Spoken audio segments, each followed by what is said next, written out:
All right. So let's talk about why those narcissists come back. Well, to understand that, you first have to understand why they do anything that they do. Okay, so narcissists are actually, the most insecure people on the planet for sure. They have no sense of self, they have no inner sense of self. It's a very scarcity mentality. If I give anything up, then I cease to exist. I'm shattered. Like it's a very precarious situation on what's going on there. And I often liken it to the chocolate Easter bunnies that you get that are hollow inside. Like they look pretty on the outside, but there's nothing going on the inside. And on top of that, you know how those hollow Easter bunnies are very fragile? Like you just poke them a little bit and they break. That's kind of how it is with narcissists, which is why they're very easily slighted, why they hear tones in your voice, like dogs hear whistles, like they think you're being sarcastic or something. Like there's no tone whatsoever, but they hear a tone.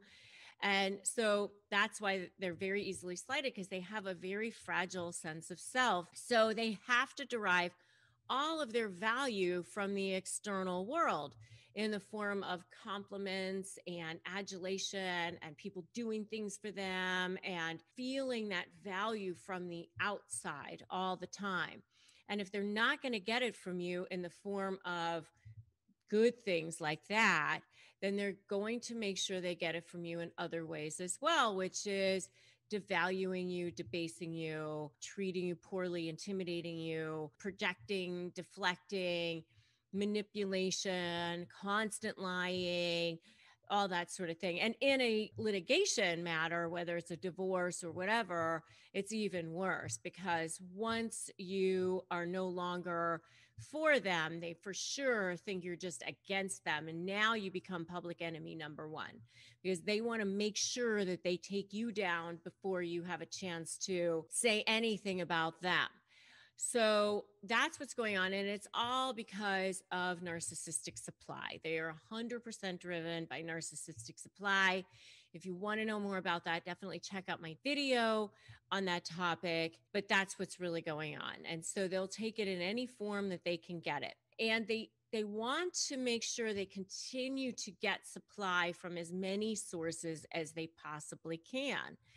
And so even if they're on to a new form of supply, or what they perceive as maybe even a better form, somebody who's better looking, more prestigious, has more to offer, is more high profile, it has more reach, more impact, whatever reason it is that they may be on to this new form of supply, they don't want to let go of the supply that they have in you as well. They really want to have as much supply as they possibly can.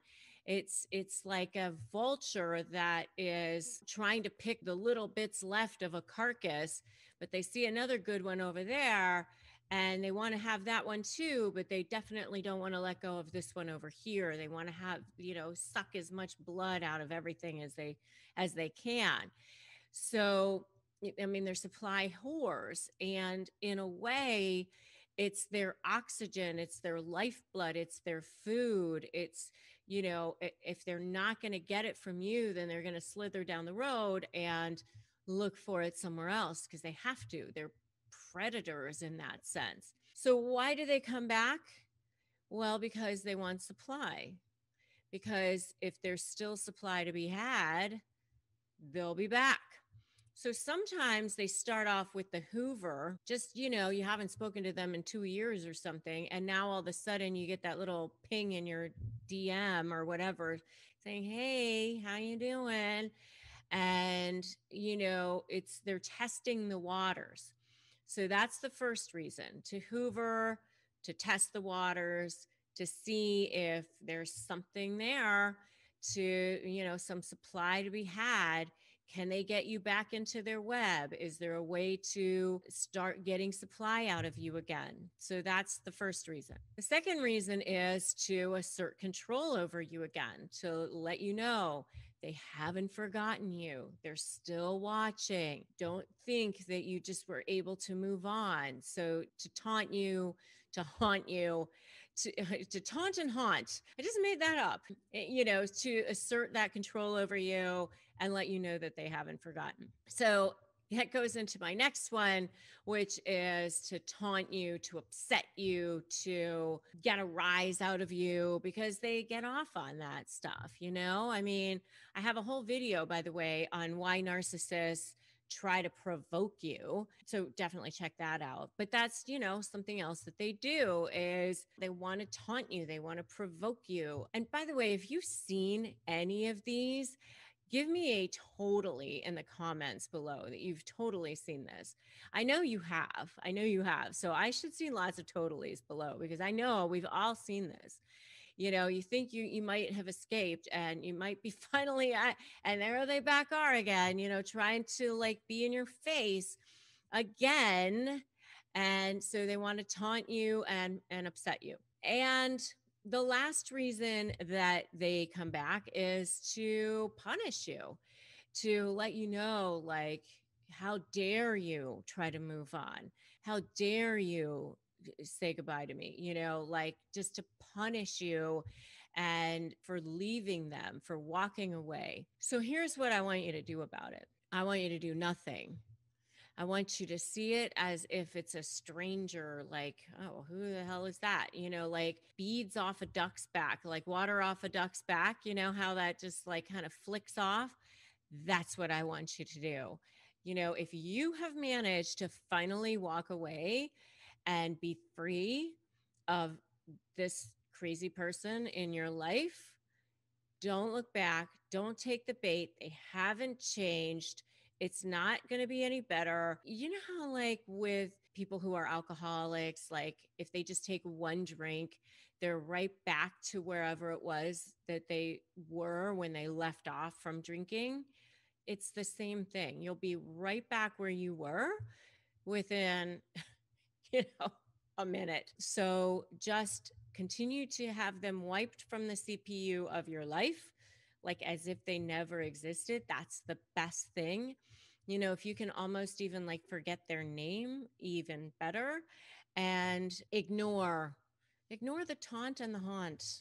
I'm going to remember that. I'm going to use that again because I've seen this happen so many times, especially during the divorce process. We've been in the middle of negotiations and all of a sudden, here they come. After the discard, where are they? They're in your face. It could even be after the papers have been signed, and what are they doing? And I want you guys to remember this.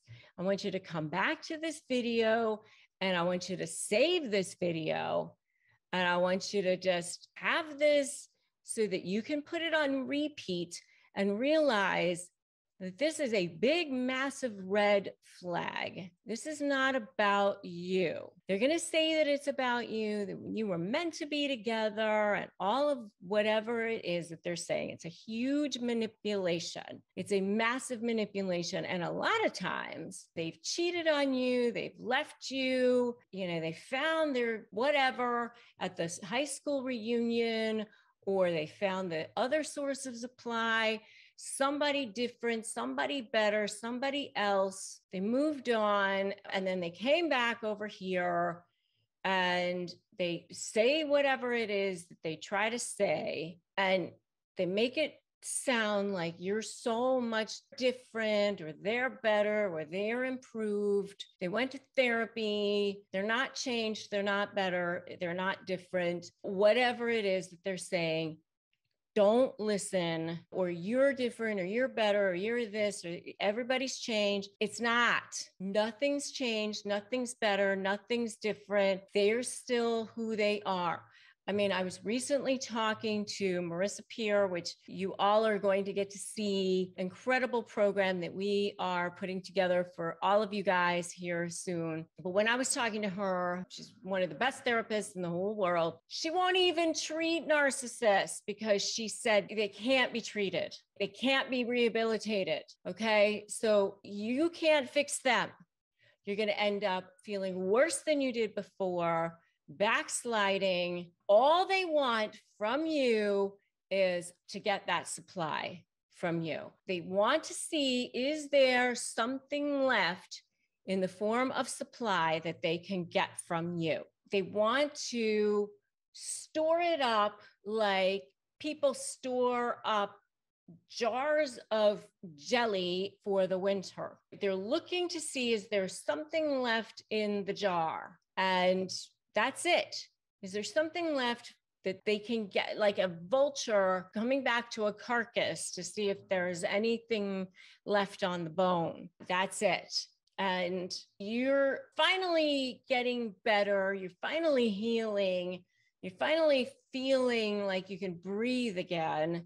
And here they come back. I mean, I did a divorce for this woman. She had been taking care of her mother who had Alzheimer's, and her husband gets on Facebook, gets with this woman that he had been dating in college, starts having an affair with her while she's taking care of her mother who has Alzheimer's. Mother dies, then she gets breast cancer. She's battling breast cancer. Meanwhile, husband's having an affair, leaves her for this woman. She ends up having to move in with her daughter. They go through the entire divorce. The ex, whatever from college, ends up throwing him out. He ends up with nothing and no one, back on the doorstep of the wife, ex-wife now at this point, and begging her to take him back, of course. And she doesn't take him back, thank goodness. But, you know, this is what they do. No one else wants him at that point. So back over there. I mean, don't do it. Don't do it. It's a massive red flag. That's what's going on. And they just want to see, is there any supply left? You are going to be left again, depleted, left again with your soul sucked dry. And they're going to do, say, and manipulate their way, saying whatever they need to do to try to get work their wiles back into you.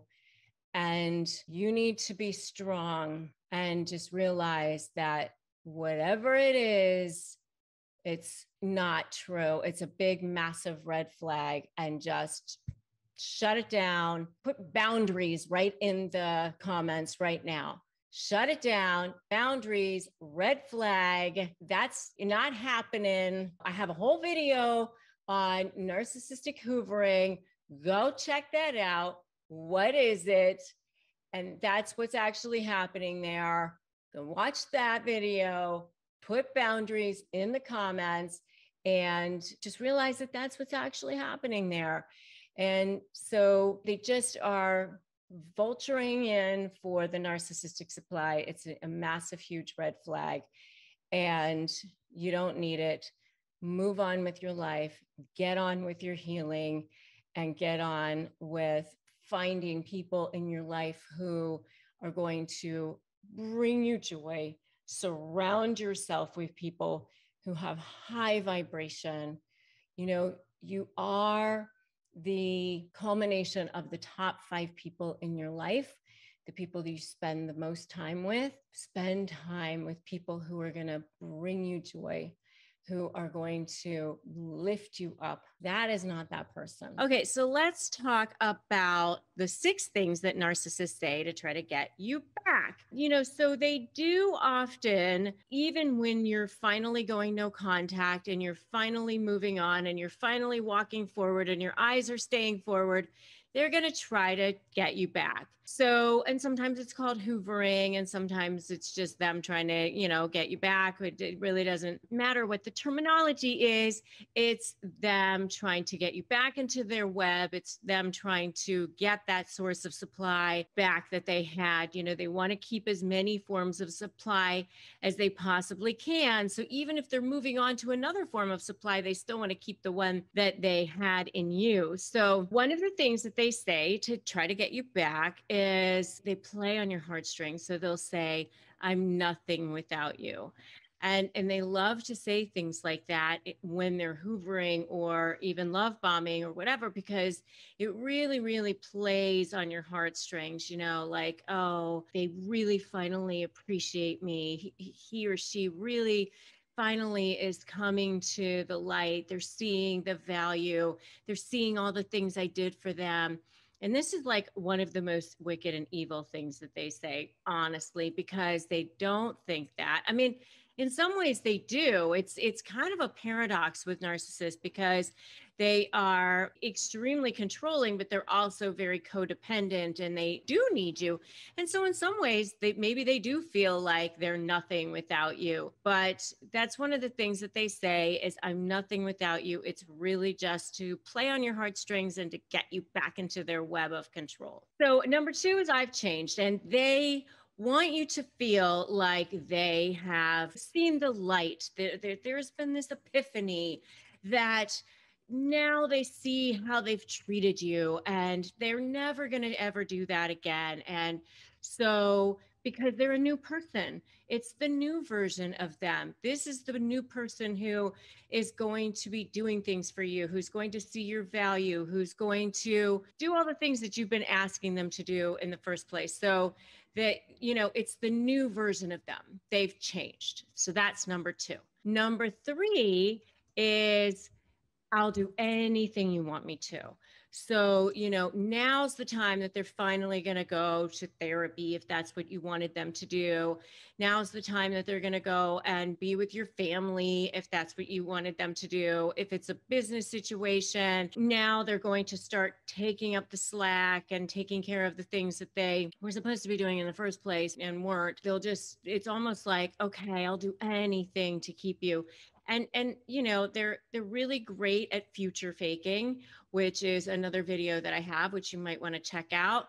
And they're also big fat liars. You know that they're manipulative and they're liars. They lie about everything, even things they don't even need to lie about, even things that are readily verifiable. So you can't believe what's coming out of their mouth. And if you do know that they're big fat liars, give me a liars in the comments right now so that you will remember that that's what they are. Okay, so number four is, things will be different.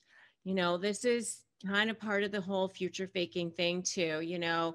I've changed. I'll do anything you want me to. Things will be different going forward. It's not going to look like it was. You will see, I will be the person. So it's all part of that future faking. So that's something else that they say. And the next one, number five, is, I just want to be friends. I mean, why can't we just be friends? And that is not what they want. What they want is what they want. So they want you to be a full-on source of supply, and they want to be able to control you. And if you just say, okay, we can be friends, that's like their opening to go, see, they are still a good source of supply. They do still want to be with me. There's that opening, that door. And once that happens, they have no boundaries. So they're going to keep sliding in.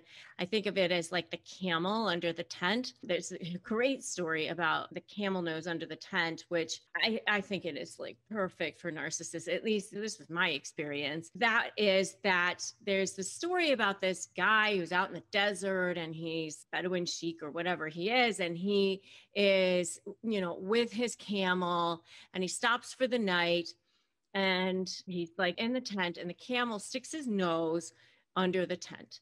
And he's like, oh, please, sir, it's so cold out here. And can I just have my nose under the tent? I won't be a bother. You won't even barely notice me. So I'm just going to have my nose under the tent. And the guy goes, okay. So then the next thing is, the camel puts his entire head under the tent. Oh, come on, can I just have my head? You have so much room in here. I'm not taking up any space. I'll just, put my nose under the head under the tent. And as you can imagine how the story goes, like, the camel ends up all the way in the tent. Camel's basically in his bed. He can't get him out. And kind of like that, so even if they say, oh, I just want to be friends, it's sort of like that nose under the tent to like edge their way back into making you miserable. So that's number five. So be aware of that one. And the last one is, any meaningless open door to conversation, just like a DM in your inbox and your Instagram, all of a sudden, hey, or something like that, or how are you, or whatever. It's like maybe even nothing. Maybe it's just, I like donuts or something like that. They're just, a random, meaningless kind of chat or text or something will just appear either on your phone or somewhere. And you are like, oh, what is this? And it's just like, it's like a little like hook. It's like they're fishing. They just sent the hook out and they see if you're going to bite on it. And just to get you to respond. They're testing you. They're testing the waters. They're testing to see if there's still a source of supply out there for them in you. So don't take the bait. Just ignore, delete, block, whatever you have to do, because once they're back in, the madness is back. So don't go there. Don't take the bait. So when a narcissist is trying to get you back, it could be a number of different scenarios. I mean, it could be that they're just trying to get you back and just trying to get your attention back. It could be just get you back on track. It could be that you're like actually broken up and they're trying to get you back, like actually get you back. I mean, so it could be a number of different ways, or they think that you're slipping away. They're just trying to get your focus back on them. So, I mean, get you back is sort of a number of different ways, but it could be any sort of thing. But the idea is that they're afraid that they're losing you, or maybe they have lost you. The whole idea is that they're not really focusing on you. So it could be any number of things that they're thinking of, but the whole idea is they're seeing their supply source slipping away. And that's the thing that you really need to be thinking about. It's not so much that they are worried about you as they are about their supply source going out the door. And by the way, I'm Rebecca Zung. I am an attorney. I'm a narcissist negotiation expert. The reason why I focus on this stuff is because when you are in negotiations with them, it's so important to understand how they're thinking, because you got to build your strategy. You got to build all of your tactics around how they're thinking, or you're totally going to be sunk. And if you haven't subscribed to this channel yet, you're definitely going to want to do that. Subscribe, hit that notification bell, because I give you real tips and resources and tactics so that you can shift from being on the constant feeling of being on the defensive to being on the offensive for a change. What happens is when you are on the outs or whatever, and they're trying to get you back, they'll say whatever they need to preserve that supply source. So they just go into desperation mode. They might go into their faux apology. I call it a faux apology because it's totally fake. I have a whole video, by the way, on what does a narcissist really mean when they say they're sorry. And you can check that out. So they may say sorry, but do they really mean they're sorry? I don't think so. And if they do say sorry, it's only because they're trying to say whatever they need to get you back into being their source of supply. So they may even say, I'll do anything. I'll do whatever you want. They may even say, I love you, or we're meant to be. No one loves you like I do, or that we're supposed to be together, or we're perfect for each other. And they'll say things that they know are the things that you love to hear a lot of the times, because remember, they're very good at reading people. So remember that this is the person that was able to love bomb their way into your life in the first place. And I don't mean love bombing just in a romantic sense, because remember, this is a person who was able to work their wiles into whatever kind of relationship you've got. They know they were able to charm their way into that situation, whatever it was, whether it's a business relationship or a personal relationship. I mean, they've been able to charm their way into that situation So they'll say whatever they need to say to get you back on track. So I'll change, or it'll never happen again, or whatever they'll need to say. So let's just focus on the future. Let's just move on. That's one of their favorite things to do is future fake. So they don't want to focus on the past. They hate doing that. The thing that they love to do the most is just move on to the next thing. Let's just focus on the future. It'll all be different. You'll see going forward, it'll all be different. A lot of times, what they'll do to get you back is grand gestures and, kind of love bomb you all over again, too.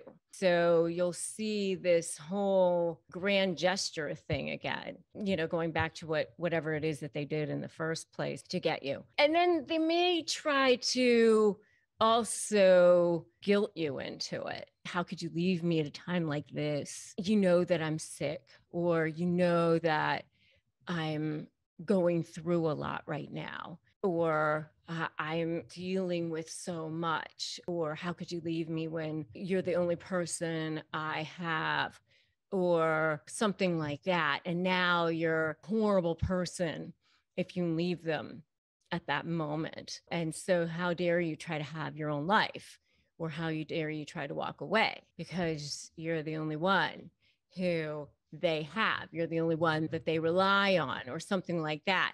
And now you have to be with them. There's like that micro manipulation thing that they'll do sometimes too, that little DM in your inbox. Oh, I got the word from the doctor. Oh, sorry, that wasn't meant for you.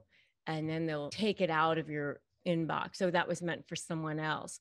A little something to sort of mess with your brain to try to get you back as well, or try to get your attention. These are the kinds of things that they will do to try to get you back, to try to get your attention. And it all is designed just because they don't want to see that source of supply. The other thing that you might see them do sometimes is try to make you jealous. Well, I've got another source of supply lined up. I'm spending time with someone else, or I don't need you anyway, or I'm moving out, something like that, to maybe try to get you to be interested, or get the hairs on the back of your neck peaked or something like that. But most of the time, it's more of the future fake, the faux apology, those kinds of things. All right. So what happens when that narcissist realizes that life just absolutely sucks without you? Ugh, it's the best, first of all. So here's the thing. Here's the total paradox that I've had to deal with narcissists in my real life, not just in my law practice. Yes, I've had to deal with them in my law practice. I've had a lot of them as clients, as opposing counsel, as judges, as opposing clients, even as employees sometimes. Not too many of those, thank goodness. But, I've had to deal with them. But the worst ones that I've had to deal with have been a couple of covert narcissists that have actually targeted me. And not fun, let me tell you. Not fun, the worst. Here's what I call the narcissist paradox. The narcissist paradox is that they treat you like crap the entire time, and then they don't want you to leave. They're actually shocked when you leave. They're desperate for you to stay. But you want to run the hell out of there like your hair is on fire, like you are running the hell away, like your body is on fire, like you want to get the hell out of there. But they are like, oh my God, you're leaving? What? Like they don't want you to go. But yet, the whole time you were there, they actually kind of gave you the impression like life sucked with you. They're so screwed up, these people. They are really so screwed up in a lot of ways. But yes, they literally hate you, and it's a mess. In a lot of ways, they do hate you in some ways. And I actually have a whole video on that. 8 reasons the narcissist hates you. You're definitely going to want to check that out. But you can't wait to get the hell out of there. I know. But then they have a major meltdown because you actually left. And why do they have a major meltdown that you left? Not because they miss you. They're going to say it's because they miss you. They miss the oxygen source that you are, the food source that you are. They miss the supply that you are. Okay. They miss what you bring to them, whatever it was that you were bringing to them. It's not good. All right. It's not what you want. You don't want to be missed in that way. They were using you. I can't say it in any nicer way. I mean, the truth of the matter is they were using you for whatever it is they were using you for. And I mean, as a supply source. So yeah, they're desperate. They're desperate to get you back. They're desperate to get whatever supply source back that you were to them because they were using you. So they were using you for money, sex, maybe it was company, maybe it was you loving them in some way, but it was not because of you. They do have a desperate, massive fear of abandonment, and they will go through stages, rage, anger. They definitely took you for granted, and they really did think you would stick around, and they really do see things in black and white, and they really will want to go after you. So they will do things to retaliate. They will line up flying monkeys, and they're going to go through this rage and anger, and they will try to line up other forms of supply in a desperate measure to sort of replace the supply that you were, okay? Because they need that supply. So they're going to want to try to replace whatever the form of supply was that you were. So whatever it was, whether it's, in the form of a flying monkey, somebody else, whether it's trying to get your attention. So if you're in a lawsuit situation, they may try to do that. They may file all kinds of motions against you, use the court system against you, try to replace one form of supply with another by, okay, if you're not going to give me supply in the form of money or sex or attention in one way, I'm going to replace it in another way by manipulating you and controlling you and making your life miserable, using the court system against you, using the kids against you, whatever I need to.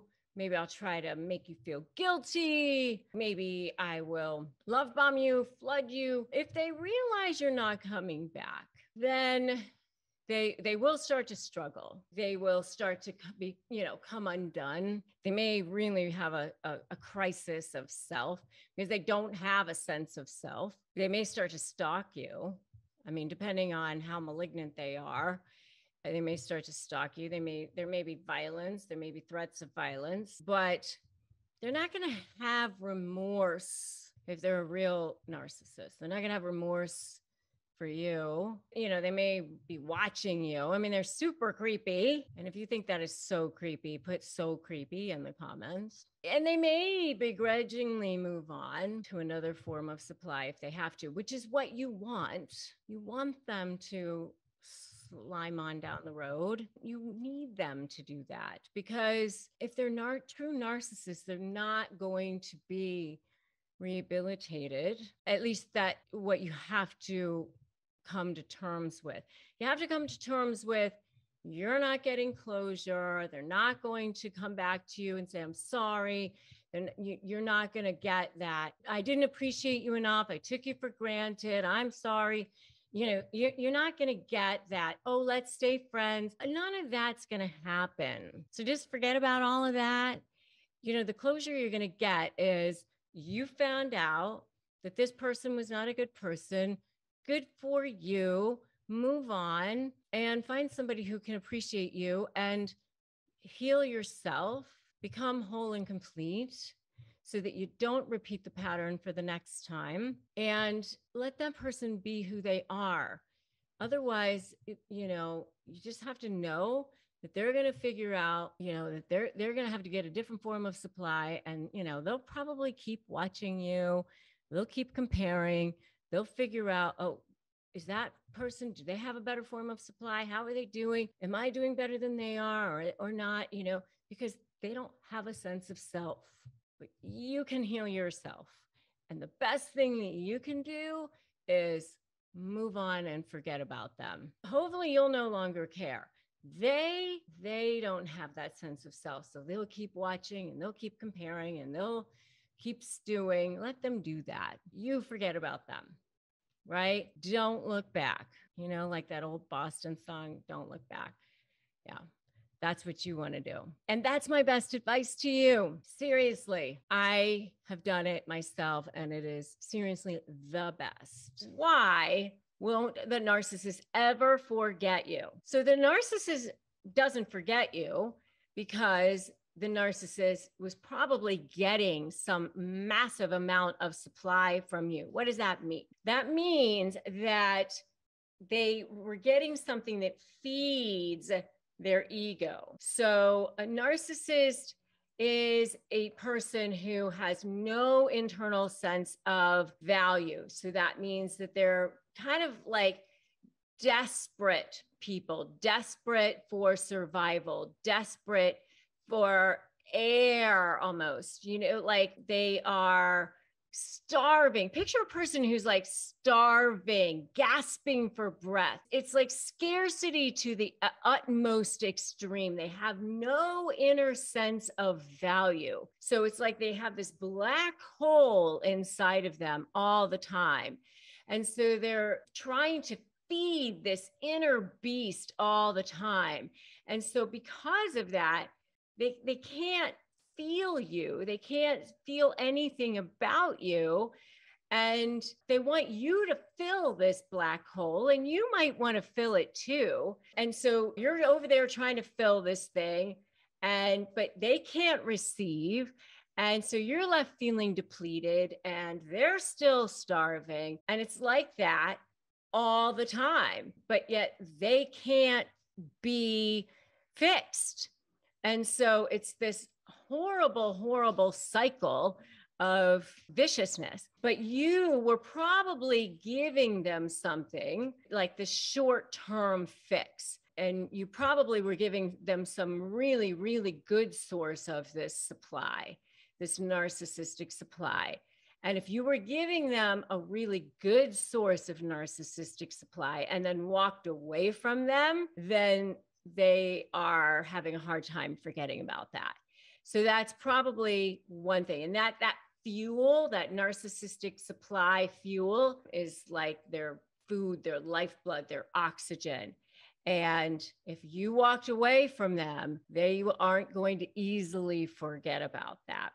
All right, so that's number one. Number two, if you were a main source of supply, even if they, by the way, cut you off and then decided they wanted you back, and then you said no, that's kind of the same thing. Like they went back and kind of hoovered you, like, oh, I decided I want you back now. And then you said no, then that's the same thing, especially if you were a main source of supply, like you were giving them something really good, like adulation or, good sex or money or power, a sense of power. Those are all really, really good main sources of supply for them.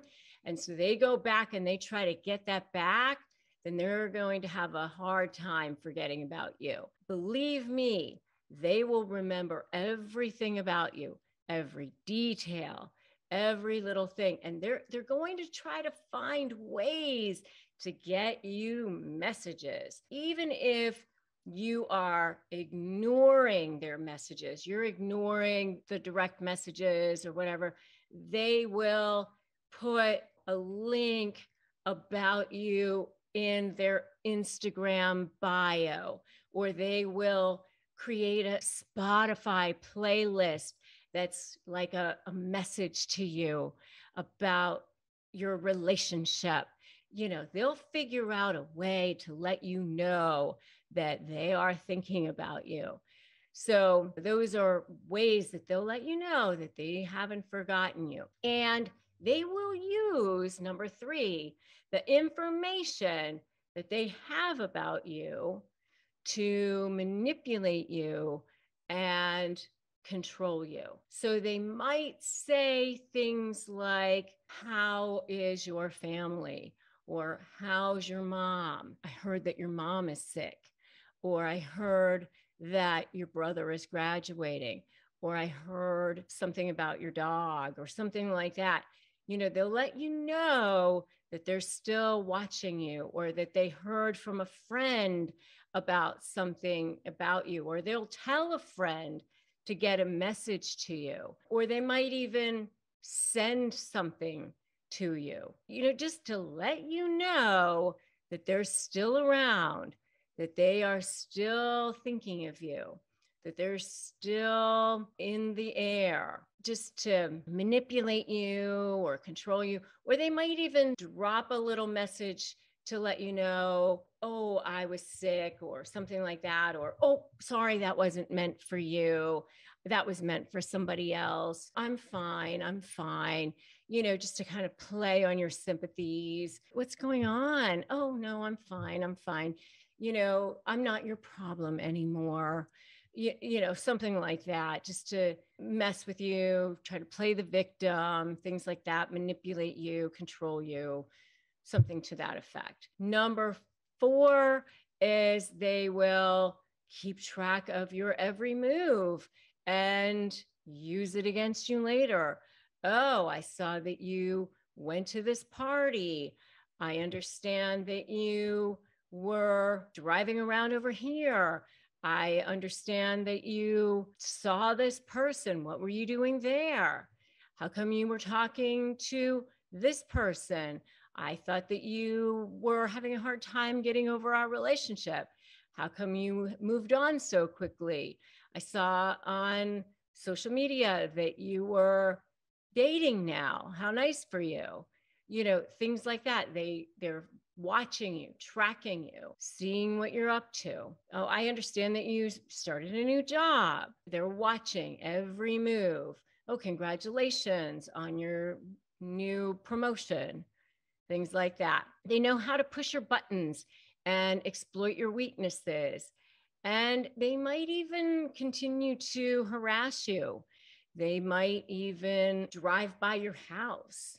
They might continue to stalk you. I know I've seen narcissists who would sign up for magazine subscriptions for people. All of a sudden magazines would start showing up at their house that they knew that they hadn't signed up for, even explicit ones, or bouquets of things, or things would show up at their house. Sometimes it could border on stalking, by the way. So I would definitely check out my video called This is What Emotional Abuse Looks Like. If you do think that you are a victim of domestic violence, I will make sure that we have a link to that below here as well.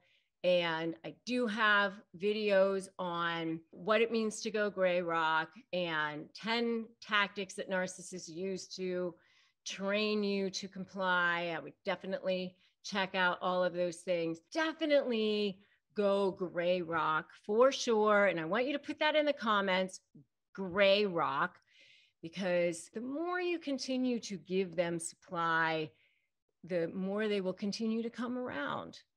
Just go gray rock, which means, you're like a gray rock, not giving them supply.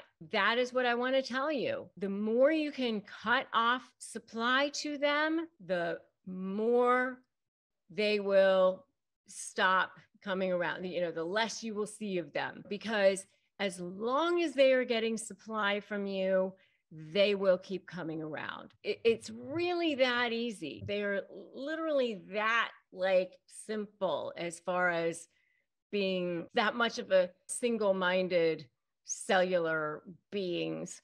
So just go gray rock, put that in the comments right now to remind yourself that that's what you need to do, because if they are not getting any supply from you, then they will have to go get it from somewhere else. That is what they feed on. That is their food. That is their fuel. That is their lifeblood. That is their oxygen. So if they're not going to get it from you, then that is how they will end up forgetting you. And if they haven't forgotten you, it is because somehow they're still getting some kind of supply from you. Why do I do this? I do this because I have had to deal with narcissists in my law practice, but I've also had to deal with them in my real life. And I know what it's like. I've had to deal with them creating chaos in my own life. Yeah, I had to deal with not just one, but two covert narcissists actually targeting me, not as husbands, but close enough to actually cause real drama, trauma, and chaos, as I like to say, drama, trauma, and chaos.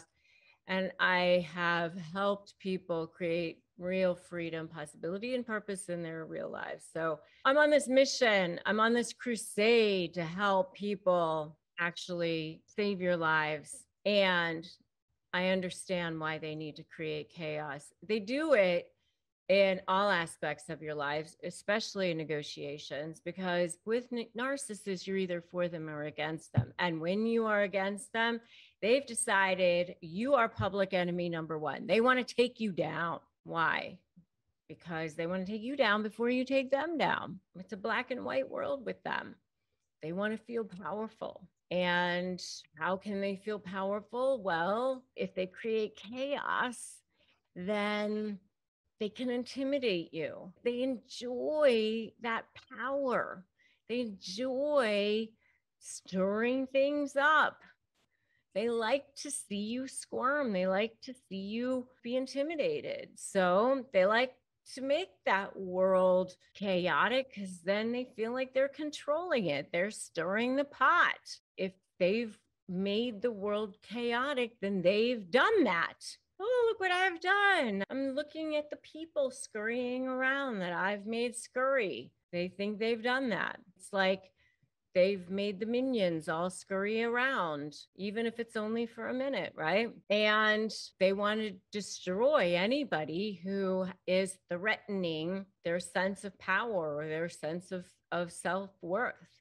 So they enjoy creating this chaos because it also distracts them from their own sense of insecurity, their own sense of problems with their own sense of self-worth.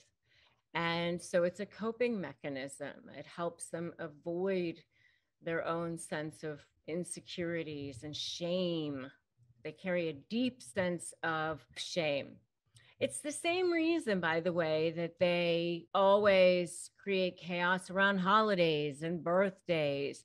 They don't want people to not be paying attention to them. They want all the focus and attention on themselves. And if you want to know more all about why narcissists like to ruin holidays, definitely check out my video on why narcissists ruin holidays.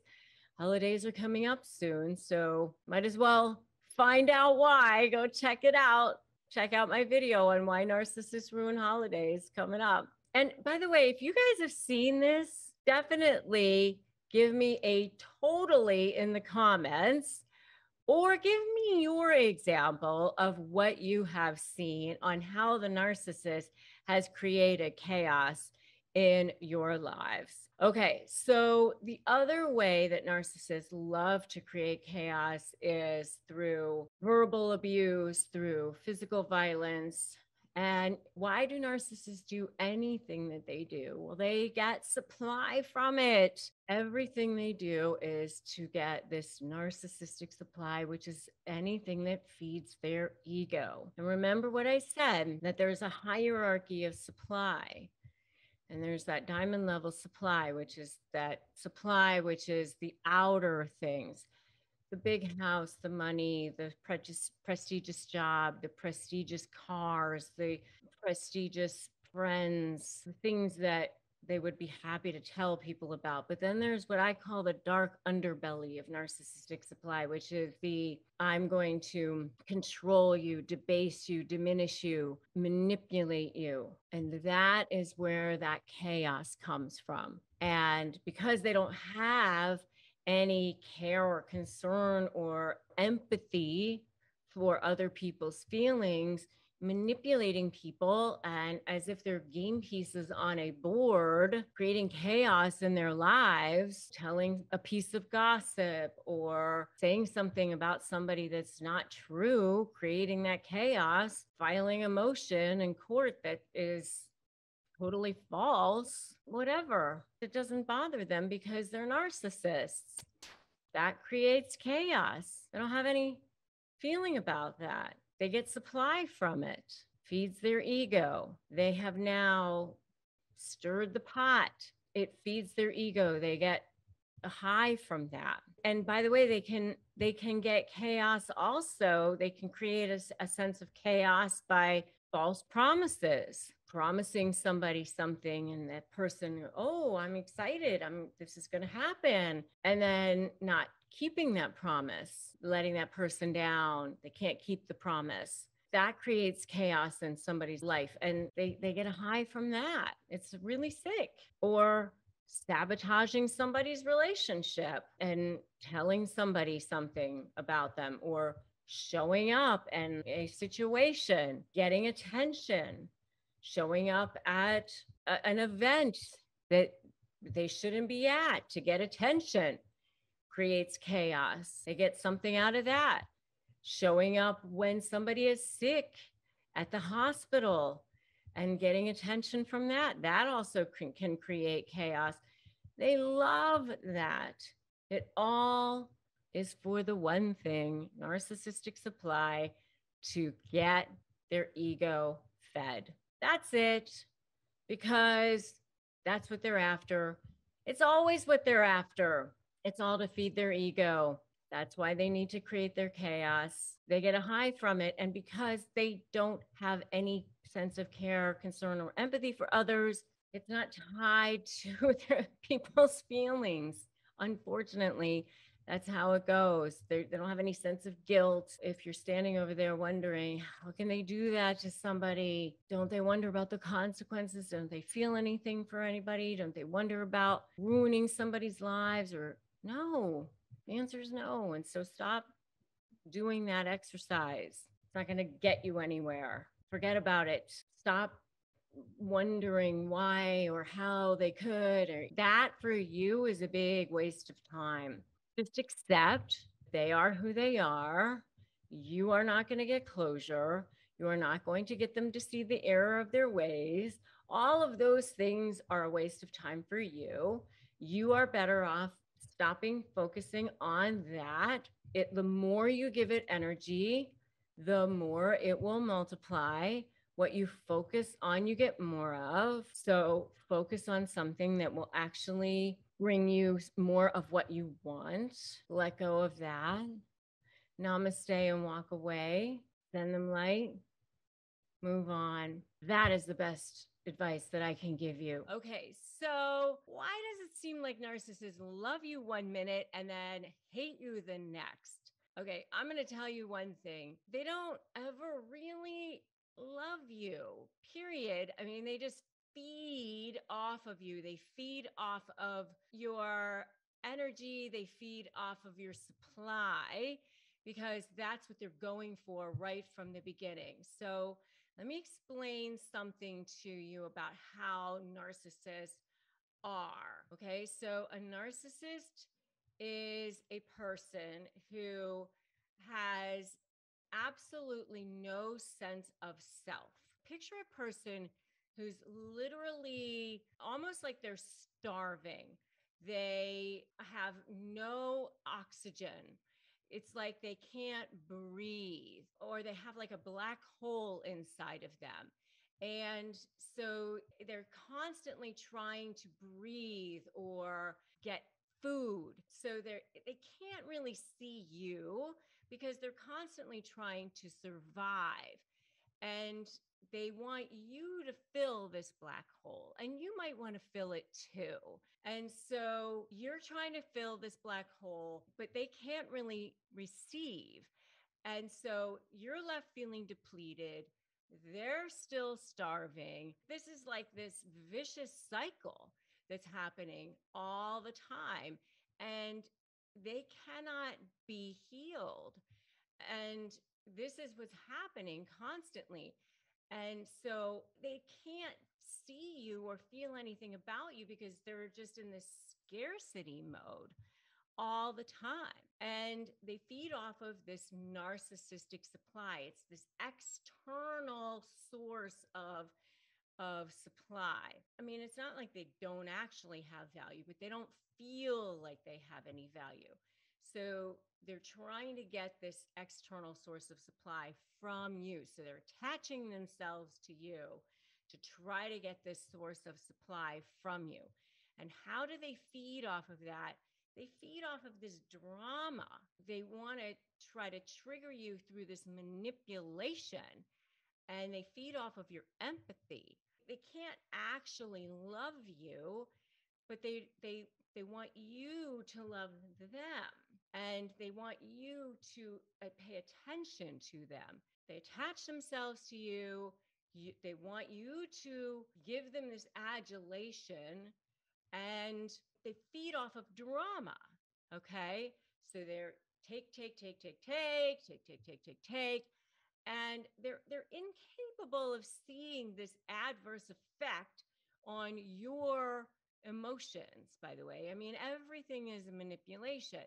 And so they get you to pay attention to them and care about them.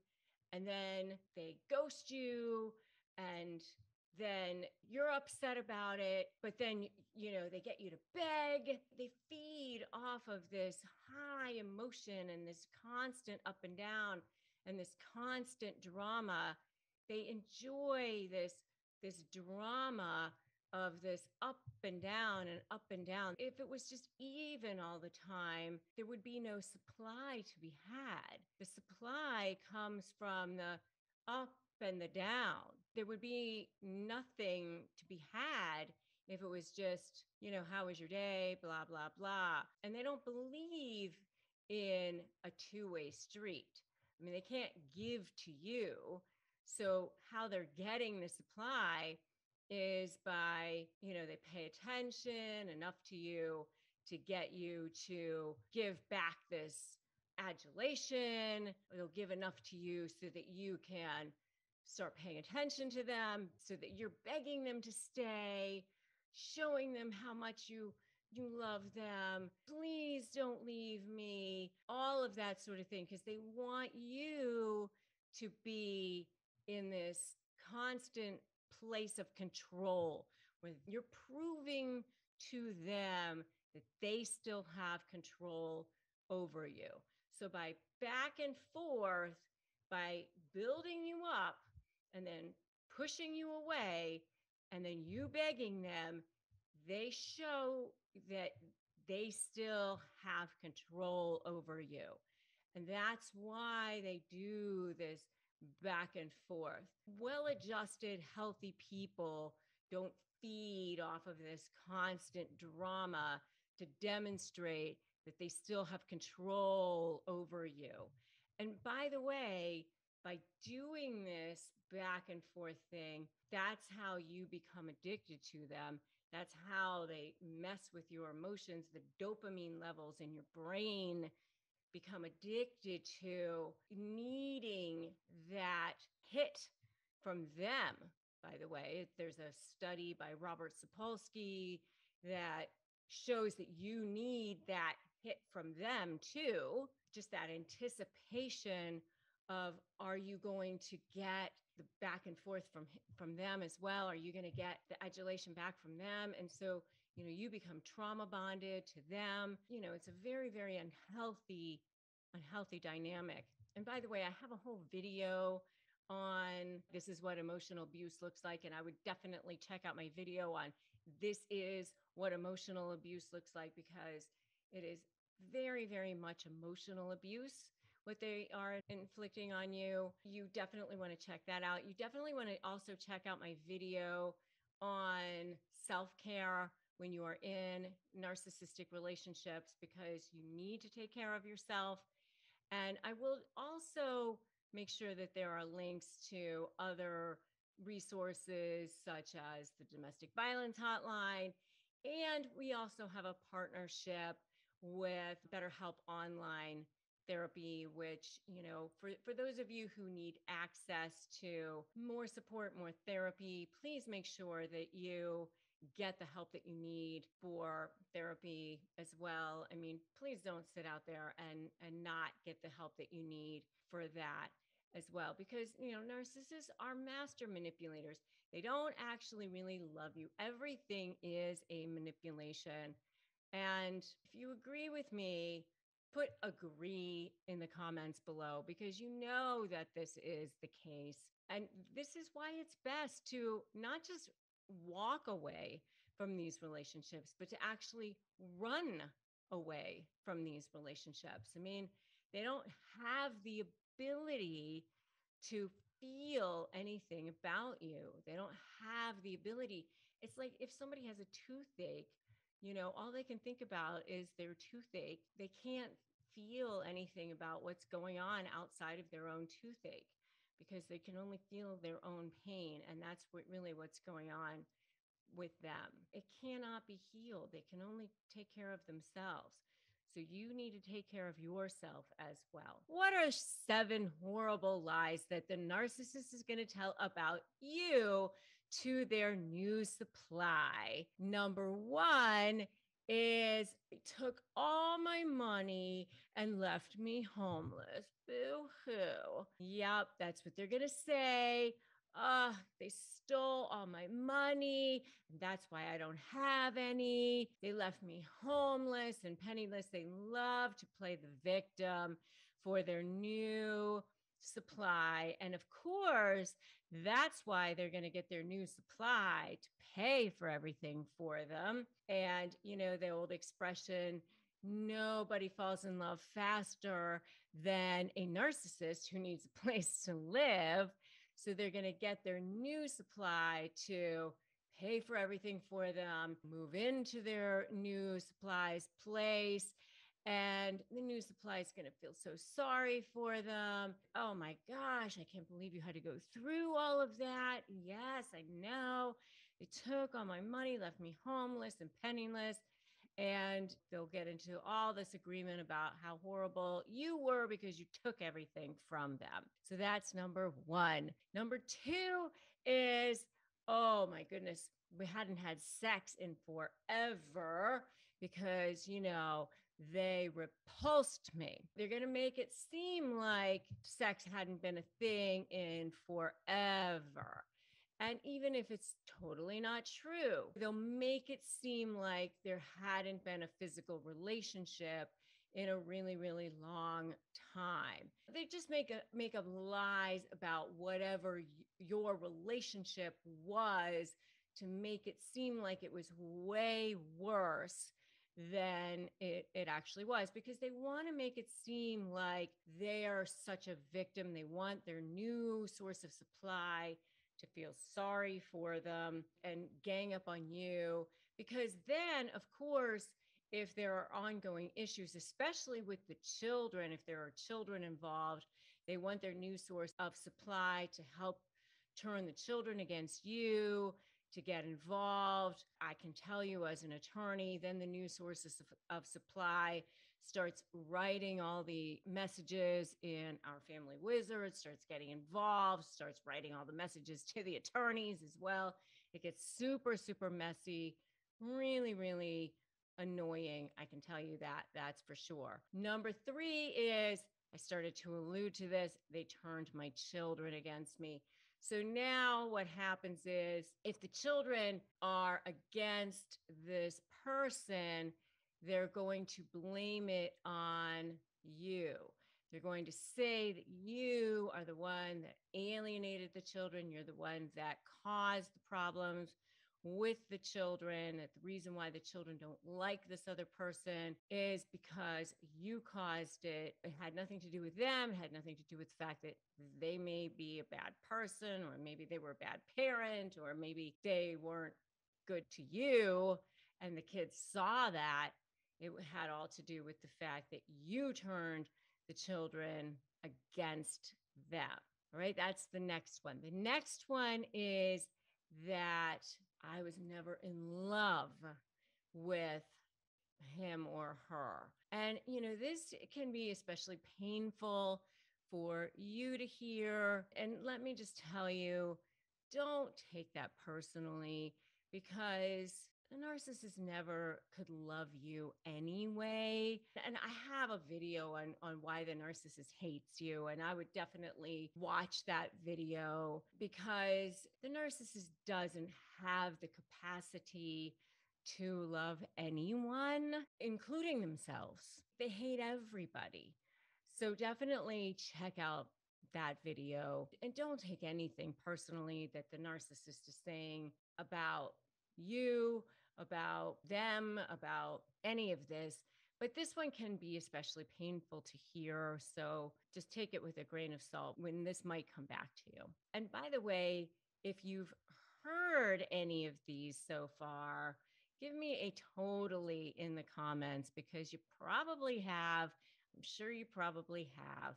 So give me a totally in the comments so far. The next one is, I wanted to commit suicide every day when I was with him or her. I mean, they get so dramatic. They thrive on this drama, so they'll say things like that. Oh my God, I was like in such a depression every day when I was with him or her. I wanted to commit suicide. I couldn't wait to escape when I was with him or her. Please. I mean, like they act like every day was like in prison when they were with you. That's another one. Another one was, they'll make it sound like you were so jealous or possessive, because they want to make it sound like you were so in love with him or her, that you were clawing all over him or her all the time, and that you just couldn't live without this person, but they couldn't stand you. So you were super jealous and possessive. They never loved you. They were repulsed by you. You took all their money. They were victimized by you. They have this huge narrative about how jealous and possessive and in love with you, but yet, they were completely repulsed by you. So that's the next one. And then the last one is that you told lies about them to everyone. So whatever the narrative is that's going around about them, about how horrible they were, whether it was they were abusive or a horrible parent or whatever it is, all of it is a bunch of lies that you spread. It has nothing to do with the truth. Maybe it was that they didn't pay child support, or that they were a terrible provider, or whatever it is that you might have said, they're alcoholic, or all of it was a bunch of lies that you spread. It had nothing to do with reality. You caused it. They had no culpability, no responsibility in any of that. They were perfect. They were a perfect wife, perfect husband, perfect mother, father, whatever it was. You were just horrible. They have no idea why you were the way you were, because, obviously you were crazy or delusional and just caused all of this problem all on your own. If you were in a relationship with a narcissist, the way you got into that relationship with that narcissist, the way it all began, this whole thing all began with love bombing, because that's where narcissists start. They start off with love bombing. So remember that narcissists are the most shallow people you could possibly ever meet. They have no inner sense of value. all of their value has to be derived from the external. And how they do that is through what we call narcissistic supply. That's their lifeblood, that's their food, that's their oxygen. It's narcissistic supply. So supply can be in the form of money, prestige, compliments, but it also comes in the form of control, coercive control, psychological abuse, victimization, and just going after people in a way that they get them under their layer of control. Because by asserting control over people and exerting that control over people, they feel better about themselves. They feel like they are controlling the world around them and getting everybody to see that they're so amazing and so wonderful. Because if they see that side of them, then they'll never see what's really going on underneath, which is that they are the most scared little people, the most fragile egos on the planet. That's actually the secret. The secret is that you're stronger than they are by a lot. And they don't want you to know that, though. So, but how it all begins, how the whole fairy tale begins, is through what we call love bombing. And then they graduate into starting with the discarding and the devaluing. Well, just devaluing, then discarding. But really, these three stages of a narcissistic relationship happen all at once in a lot of ways. It's not linear. It's not like they go from love bombing, stop, discarding, stop, then devaluing, stop, and then discarding, stop. It doesn't happen that way. It's actually much more mixed together that way. They can actually be discarding you and love bombing you at the same time, and sometimes that's called hoovering, but that's what they do. They use love bombing as a method, as a strategy to manipulate you. So remember that narcissists are master manipulators. You know that whole thing about 10,000 hours to become experts at something? Well, they've spent their entire lifetimes. They have way more than 10,000 hours in learning how to manipulate you. So the manipulation starts in the love bombing phase. So in the love bombing phase, this is where you're going to start to see that they're going to overwhelm the person, overwhelm them with how perfect they are. So in a business setting, this love bombing might take place in the form or manifests itself in the form of, you know, being the perfect business partner, you know, but this person can get you the deals that you want, introduce you to the clients that you want, has the skill set that you want, open the doors that you want to open. Everything about them just seems absolutely amazing, okay? In a romantic setting, they just absolutely, they come on super strong. A really great example of this is the Dirty John series, and if any of you haven't seen that, you should check it out. It's a mini series actually on Netflix. It's actually also a podcast, which was super popular, but the guy in that went after this woman who was a very successful woman in her 50s who had, you know, lots of success as a professional. She also had beautiful children that she had a wonderful relationship with and a close family. But the one thing that was missing in her life was this perfect romantic partner. So this guy comes along and sets himself up to be as absolutely perfect for her as possible. And so what did he do for her? He did everything a busy professional woman who's on her own would love to have. He was taking care of her dry cleaning and cooking her dinner and making her smoothies in the morning and taking her on trips and just becoming like the most perfect person ever. And so that's what they do. What they do is they move super fast. So the relationship is on this fast track. You know, right away, within weeks, they're talking about marriage or moving in together or you know, what the future is going to be forever. And they insist right away on meeting your children, if you have children from another relationship, or meeting your family, or meeting your friends. They want to be fully moved in and fully in control of you as fast as possible before you have a chance to figure out who this person really is. Because once they've got you under that layer of control, that's when they can start to take over and start to actually move into more of the devalue phase. What you'll see in this phase is like massive amounts of compliments and lavishing you with gifts and bombarding you with text messages and phone calls. And you'll start to see where they want to know everything about you. They want to know where you are at all times and how come you didn't call them back right away, and who are you talking to? You know, right away you start to see these little signs of things that aren't necessarily right. You know, in the Dirty John movie, the man actually laid down on the woman's bed, you know, in her bedroom after their first date and almost refused to leave, you know, and she saw that as a red flag, but she kind of ended up ignoring it because of all these other things. I mean, they just overwhelm you with love bombing. As part of this, they want that commitment right away. They want to see right away that you're, you know, not seeing anybody else, that you are giving them your undivided attention. Right away, early on, you're going to start to see where there's going to be some jealousy, that you're giving attention to other people. Well, if you really love me, if we were soulmates, that you would just give me all of your attention.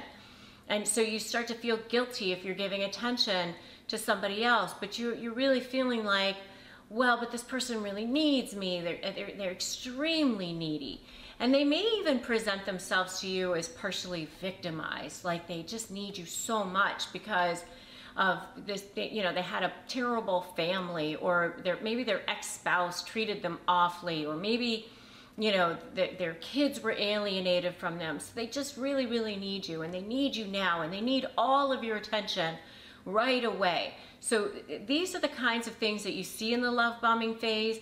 And you do see these red flags start to crop up where they start to, like, right away in your space and right away jealous that you're doing other things, right away demanding to know everything that you're up to, right away wanting to start controlling aspects of your life, right away maybe actually even distancing you from your friends or your family or your loved ones because, you know, you should be spending time with each other, and that person is just jealous of the time that we're spending together, and jealous that you finally found somebody that's perfect for you, jealous that you finally found a soulmate.